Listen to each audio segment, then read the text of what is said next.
Chapter 19 succulent ചെടികൾ.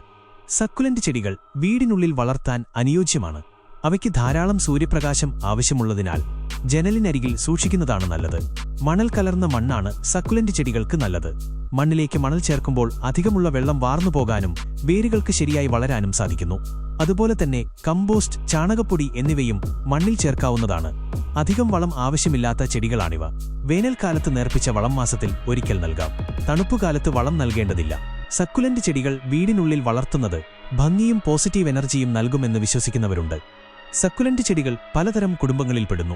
അവയിൽ പ്രധാനപ്പെട്ട ചില കുടുംബങ്ങൾ ക്രസുലേസിയെ, അസോയേസി, അസ്ഫോഡലേസി, ഡിഡറേസി, കാക്ടേസി, അഗാവേസി എന്നിവയാണ്.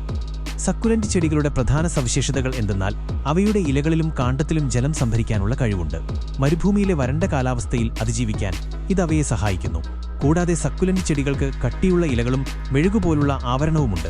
ഇത് ജലനഷ്ടം കുറയ്ക്കാൻ സഹായിക്കുന്നു.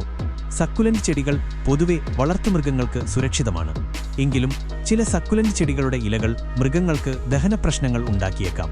അതിനാൽ വളർത്തുമൃഗങ്ങൾക്ക് എത്താൻ സാധിക്കാത്ത രീതിയിൽ സക്കുലന്റ് ചെടികൾ സൂക്ഷിക്കുക. ഇലകൾ, തണ്ടുകൾ, കമ്പ് എന്നിവ നടുന്നതിലൂടെ സക്കുലന്റ് ചെടികൾ വളർത്താം. ഇതിനായി ആരോഗ്യമുള്ള ചെടിയുടെ ഇലയോ തണ്ടോ മുറിച്ചെടുക്കുക. മുറിവുണങ്ങിയ ശേഷം ഇത് മണ്ണിൽ നടാവുന്നതാണ്. കൂടാതെ സക്കുലന്റ് ചെടികളുടെ കമ്പ് മുറിച്ചു നട്ടും വളർത്താം. അപ്പം നിങ്ങളെല്ലാവരും ഒരു സക്കുലന്റ് ചെടി വെറൈറ്റിയെങ്കിലും നിങ്ങളുടെ വീട്ടിൽ പരിചരിക്കുന്നത് വളരെ നല്ലതായിരിക്കും. ഞങ്ങളുടെ വീഡിയോകളെക്കുറിച്ചുള്ള നിങ്ങളുടെ അഭിപ്രായം ഞങ്ങൾ പ്രതീക്ഷിക്കുന്നു.